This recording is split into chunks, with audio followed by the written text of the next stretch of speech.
সে যে বর্মায় এসেছে এখবর সত্য, সে বলতে কার কথা বলা হয়েছে, তার আসার খবরে পুলিশকর্মীরা কী কী করেছিলেন, শরৎচন্দ্রের পথের দাবি উদ্ধৃতাংশে সে বলতে পলিটিক্যাল সাসপেক্ট সব্যসাচী মল্লিকের কথা বলা হয়েছে।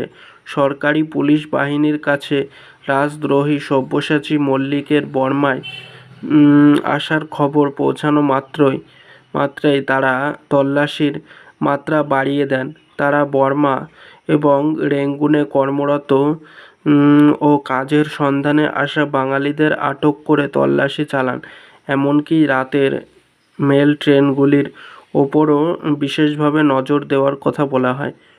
অপূর্ব কিছু আশ্চর্য হইয়া কহিল, অপূর্ব কেন আশ্চর্য হল? তার আশ্চর্য হওয়ার প্রকৃত কারণটি কী ছিল? পথের দাবিতে অপূর্বর সহকর্মী রামদাস তওলকর অপূর্বকে অন্যমনস্কভাবে বসে থাকতে দেখে সে বাড়ির চিঠি পেয়েছে কিনা এবং বাড়ির সবাই ভালো আছে কিনা এমন প্রশ্ন করে বসে। হঠাৎ এমন প্রশ্ন শুনে অপূর্ব আশ্চর্য হয়। রাজদ্রোহী সব্যসাচীর বর্মায় আসার খবর পেয়ে পুলিশ খানা তল্লাশি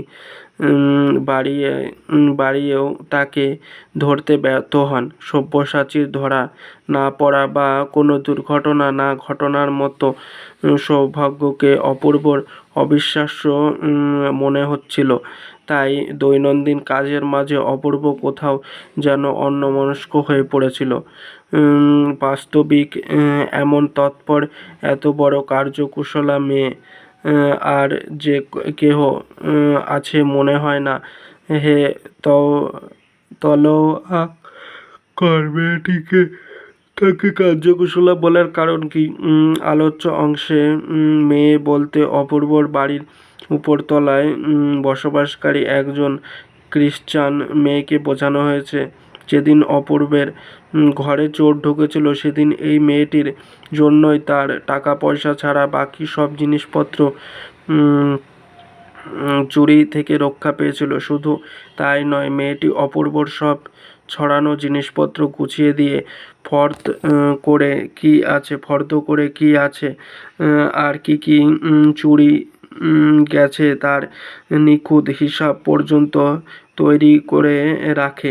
মেয়েটির তৎপরতায় অপূর্ব মুগ্ধ হয়ে তাকে কার্যকুশলা বিশেষণে ভূষিত করে।